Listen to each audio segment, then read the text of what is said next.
మా నాన్న మీ మేళ్ళకి డాన్స్ చేశాడా? అవును గుల్రాజు. మా అమ్మతోనే కదరా డాన్స్ చేసింది. ఏదో మీ పిల్లలతో డాన్స్ చేసిన డిస్కషన్ అంటే బేవసలా కొడగలరని. మా వాడు ఓటీటీ వెబ్ సిరీస్లు చూసి పాడైపోయాడు. కొంచెం అడ్జస్ట్ చేసుకుంది. రాముడు కూడా ఇద్దరు ఆడవాళ్ళని చూశాడు, తన తల్లిని భార్యని. నేను అనాథని, నా భాగ్యాన్ని చూశాను. నేను రాముడి కంటే గ్రేట్. ఏట్రా పిన్నొచ్చింది. పిన్న నీ ఎక్స్ గర్ల్ ఫ్రెండ్. ట్రైన్లో ఇంతమంది ఉంటే మీతోనే ఎందుకు మాట్లాడాలనిపిస్తుందో. ఎంత బాధలో ఉన్నా కూడా ఎందుకు నవ్వాలనిపిస్తుందో. నవ్వు అంటున్నారు, కాసేపు అయితే లవ్ అంటారా ఏంటి?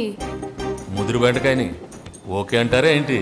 చూడటానికి అద్దరిపోయారు, ముదురుగా ఉంటే ఏంటి? మా నాన్న మీ మేళ్ళకి డాన్స్ చేశాడా? అవును గుల్రాజు. మా అమ్మతోనే కదరా డాన్స్ చేసింది. ఏదో మీ పిల్లలతో డాన్స్ చేసిన డిస్కషన్ అంటే బేవసలా కొడగలరని. మా వాడు ఓటీటీ వెబ్ సిరీస్లు చూసి పాడైపోయాడు. కొంచెం అడ్జస్ట్ చేసుకుంది.